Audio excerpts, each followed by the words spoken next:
বিহারে বিধানসভা নির্বাচনকে সামনে রেখে ভোটাধিকার যাত্রা কর্মসূচি শুরু করেছে বিরোধী দলগুলোর জোট ইন্ডিয়া। কংগ্রেস নেতা রাহুল গান্ধীর নেতৃত্বে শুরু হওয়া এই কর্মসূচি চলবে আগামী 16 দিন। ভারতের বিরোধী দলগুলোর অভিযোগ, নির্বাচনে বিজেপিকে সুবিধা পাইয়ে দিতে কারচুপি করা হয়েছে ভোটার তালিকায়। ইচ্ছাকৃতভাবে নাম খারিজ করা হয়েছে 65 লাখ ভোটারের। প্রাণ ইউএইচটি মিল্ক, শুদ্ধতায় ও মমতায় সবসময় সেরা স্বাদে।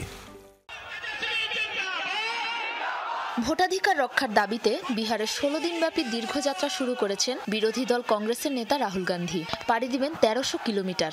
এ দফায় তার সাথে যোগ দিয়েছেন রাষ্ট্রীয় জনতা দল আরজেডির প্রধান তেজস্বী যাদব সহ ইন্ডিয়া জোটের অন্যান্য শরিকরা। আসন্ন বিধানসভা নির্বাচনে তালিকা থেকে 65 লাখ ভোটারকে বাদ দেয়ায় নির্বাচন কমিশনের বিশেষ সংশোধন এসআইআর এর বিরুদ্ধে চলছে তর্ক বিতর্ক।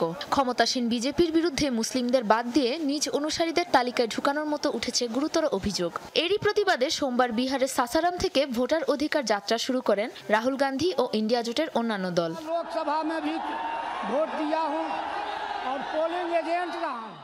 সরাসরি ভোট চুরির অপবাদ রাহুল গান্ধীর। পেশ করেছেন যথাযথ নথিপত্র, কিন্তু রাহুলকে এক হাত দেখে নিতে লোকসভা নির্বাচনে 2,69,000 ভুয়া ভোটারের তালিকা তুলে ধরেন বিজেপি নেতা অনুরাগ ঠাকুর, যার মেলেনি অকাট্য কোনো প্রমাণ। বিহারের বিধানসভা নির্বাচনে তালিকাভুক্ত ভোটারদের নাম কেটে চালবাজির মাধ্যমে নির্বাচনে জয়ের পাঁয়তারা করছে তারা। বিহারের মানুষ এ চুরি হতে দেবে না। গরিব দুস্থদের অধিকার বলতে শুধু এই ভোট, যা তাদের থেকে ছিনিয়ে নিতে দেব না আমরা। বিহার কা চুনাও চোরি করে। আগামী 2 সপ্তাহ নালন্দা, ভাগলপুর, শেখপুরা, পূর্ণিয়া, গয়া সহ বিহারের মোট 16টি জেলায় চলবে কংগ্রেস ও ইন্ডিয়া জোটের এ প্রতিবাদ সমাবেশ।